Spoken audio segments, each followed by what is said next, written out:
mahigit sa 200 metro, hindi ginawa. Hindi linagay tapos nasira. Basta't wala na talagang linagay. Pero pag titignan nyo yung report namin, ay dapat completed na ito. Nakalagay doon na inspeksyon na, completed na, walang problema. Tapos hindi lamang sa hindi yung mga wala, ito naging kasama na parang ghost project na itong mga hindi lang itong may butas Ika mo meron pa. Butas-butas pala itong dike na ito. Dapat buo ito dahil sa report namin completed ito. Bukod pa doon, may question sa kalidad ng ating flood protection dahil yung bakal na nandun sa loob parang hindi na nakabaon sa lupa. Kaya dumadaan yung tubig sa ilalim naman. Dumadaan, pumapasok ang tubig. Tingnan naman ninyo. Kailan last time na umulan dito na malakas? Yung bagyo, yung last time yung bagyo. Yung mga habagat po. Yung habagat dito. Hanggang ngayon, nakita naman ninyo pagpasok namin dito. Tayo lahat, puro parang swamp na ito, hindi na puro tubig lang ang makita mo.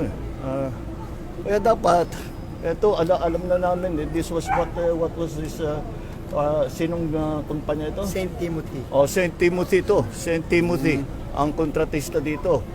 Kaya titingnan natin, kailangan pasagutin natin kung bakit ganitong ginawa nila. Mas mabuti pa, dapat pumunta sila rito, pakita nila gano'ng kahirap ang buhay na binigay nila sa mga kababayan natin. Ayan sila.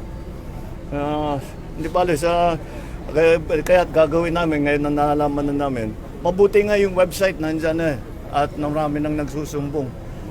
After, basta kayo, gamitin ninyo yung para doon sa flood control. Nagre-reach po. Sige, mag-ano kayo, mag-report kayo.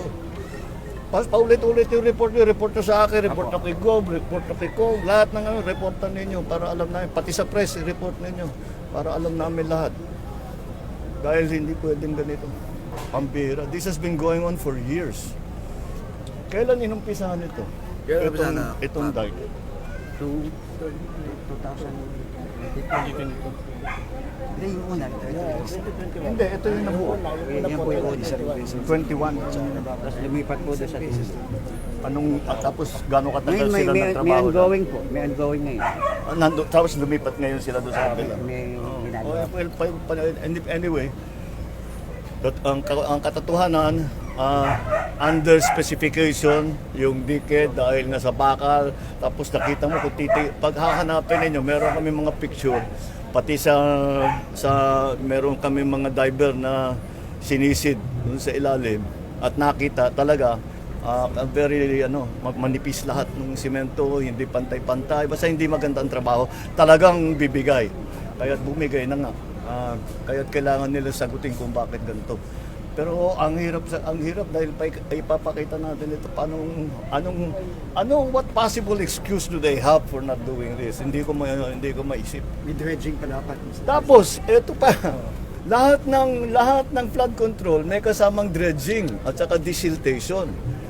Anong sabi mo sa akin, Chairman? Minsan di ka pa nakakita ng desiltation dito. Kasama sa kontrata yun. Walang nag-desiltation. Yung dinaanan namin, sabi na, nandoon din sa record na may desiltation doon. Nakita nyo ba? Ang babaw natubuan na yung lupa, natubuan na ng halaman. Ganong katagal sila hindi nagdi-desilt. Pero sa record nakalagay, desilted. Pampira. Nagulat ako sabi, yung gitna ng ilog, may tumutubo na... May isla na nga sa gitna. May isla na sa gitna. Sa may sapang bahay. Ay, nako. Papatawag po ba natin, Pangulo, yung mismong Timothy? No. Lahat ng kasama doon sa natin, tapos ite-trace natin saan nanggaling itong mga programang ito, saan napunta ang pondo, bakit ganitong nangyari sa at sino ang pumirma na sinabi okay lahat, na sinabi magandang performance, maganda, completed. Ika nga, hindi naman talaga completed, ang liwa-liwanag. Dapat isama mo sila hanggang doon sa kabilang dulo. Makita nila lahat ng butas-butas. Wala ang pinipirma. Oo. Wala acceptance eh. Ay, hindi niya ginagawa. Kaya na po, tinanggal daw. Oh gosh, walang acceptance. Hindi nga nag-report sa akin. Sa iyo lahat. Hindi nag-report sa akin eh. Sila Sa eh. governor's Oo, office. hindi man lang pinakita sa akin. Actually, isang beses lang sila nag-report sa akin. Pinatawag ko pa.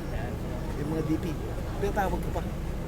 Ako ilatag nyo lahat. Tungkol saan? Ano Yung mga, and humingi kasi sila ng Provincial Development Council Resolution.